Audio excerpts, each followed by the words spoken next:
ahval şundayken mesela bir teşkilat olsun ya şahs olsun her qandaq bir insan vatan üçün bir iş qila alaydigan turib, qo'ldan keladigan bir iş turib yani. Vatan üçün bir iş qilishga intilmasak yoki bu da'vodan chekinsek, buningki islomdagi hukmi nima, buni islom qanday qaraydi? Bu vaqtda ko'z qarashlarini basın.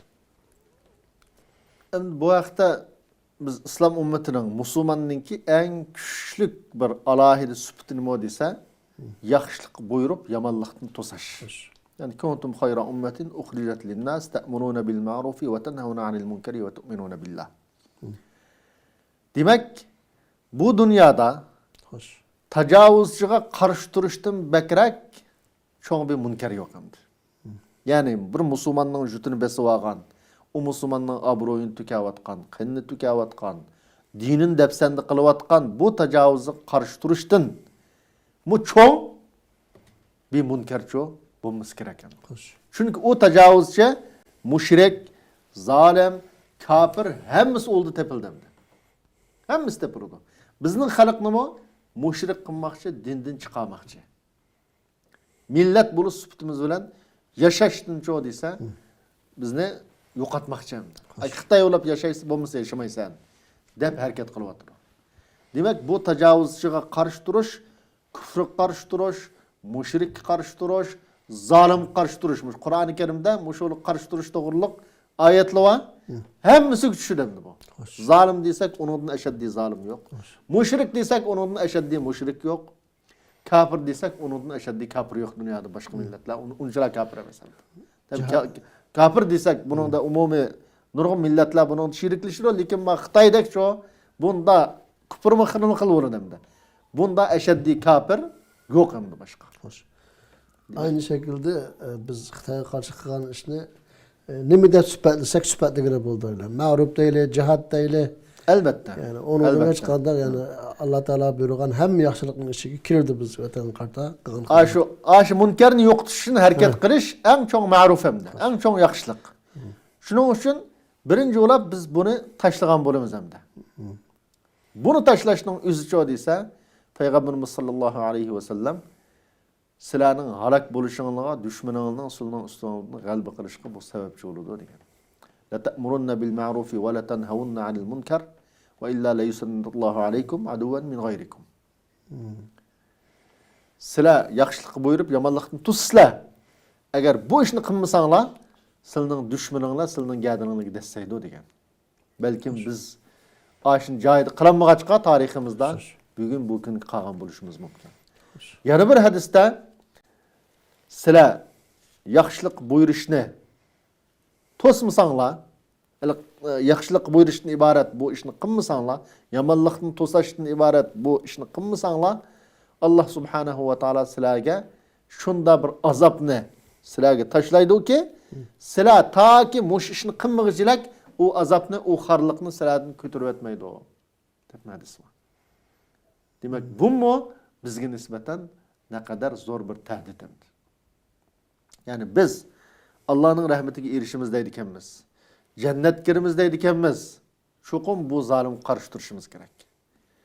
Bu munkarga qarshi turishimiz kerak. Qarshi turmagan vaqtda biz o chaqda jannatni kutmasligimiz, Allah'ın rahmetini kutmasligimiz lazım. Bu en birinci tatırgan ziyan bu hamdi. Bunun hükmü nima desa, hükmü bizning cennet kirishdan to'sashqa, bizni fasik Allah'ın buyrug'idan yiroqlagan bir bandi qilib qo'yishga sababchi bo'ladi bu ish. Ikkinchi bo'lib hamda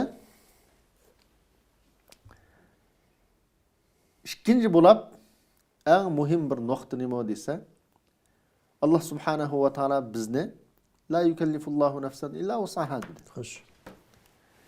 Yani her qandaq bir insanni Allah subhanahu va taolo qodir bo'lanmaydigan ishqa uni buyurmaydi dedi. Ço'qim biz yana bir oyatda fattaqullaha mastata'tum dedi. Yana bir oyatda va a'iddu lahum mastata'tum min quwwa dedi. Unda bo'lgandan keyin biz shu desa qo'limizdan nima ish kelsa shu keldigan ishni ayab qo'ysak biz jinoyatchi. Hele bizning ağzımızdan gap qila oladiganmiz düşman qarshi. Çok konuşmamız gerek. Gap qilganning nima ahamiyati, foydasi yo'q desak biz jinoyatchimiz o chaqda. Hoş. Chunki biz qudratimiz bor turib, Allah fattaqulloha mastatatum qudratinglar yetgan bo'yicha Allohdan qo'rqinglar dedi. Allohning buyrug'ini qudratinglarning yetgan bo'yicha ijro qilinglar dedi. Biz gap qilish qodir turib gap qilmasak, buning foydasi yo'q deb biz Allohning ma'oyatiga qarshi chiqqan bo'lamiz. Buni ijro qilmagan bo'lamiz. O'zimizning mas'uliyatini ado qilmagan Bizning o'zimizning mas'uliyatini ado qilmagan bo'lamiz. Dushmaningizga kuchingizning yetishicha tayyorlik qilinglar dedi. Kuchingizning yetishicha dushman qarshi sizlar tayyorlik qilinglar desa, biz bugungi kunda xalqning iddisini ozod qilish, xalqning iddisini iymon islomni mustahkamlash, masalan, xalqning iddisini dushmanni yaxshi tunishga harakat qilish, bu shularning hammasi chet elda ham yerda adam qila oladigan ishlar. Bu ishni qilmay, bu xalqni bunda aqartganning nima ahamiyati bor deb, buning da iqtidori va adamlar ilm egillari o'zin ta'sis desa, bu jinoyatchi bo'ldi. Bir narsa yoza oladiganlar yezib dushmanga qarshi turish kerak. Dushmanga qarshi turishga sababchi bo'ladigan, omil bo'ladigan insonlarni yetishtirishga harakat qilish lozim ilm egillari. Har qaysi sohada bo'lsin. Har qaysi sohadagi ilm egillari har qanday bir ishni qilsa, chuqum mush ishning natijasida dushmanga qarshi turadigan, dushmanga zarba beradigan bir xizmat kelib chiqar degan mushni niyat qilib turib qilsa, bu adam mujohid olur adamda. Hoş. Mujohid deganlik, Qural elib dushmanga atgan vaqtda mujohid, uningdan boshqa ishlar bu jihad emas deydigan dinimizda unda ish yo'q. Ya'ni dushmanga qarta qandaq ishni, qandaq sharoit ostida qila olsa, shu jihadning eng kattasi shu. Qural atadigan maydonga berib, voy qural atishmay gap qilib o'ltirildi desak, o chaqda biz jinoyatchi bo'lamiz. Gap qiladigan maydonda qural atmasak, boshqa ishning foydasi yo'q deb gap qilmay o'ltasak, o chaqda jinoyatchi bo'lamiz. Hoş. Shuning uchun biz cho desa, qo'limizdan qandaq ish kelsa, qandaq tayyorlikni qila olsak, buni cho qilishga buyurilgan. Hoş. Buni bo'shanlik qilishga bo'lmaydi.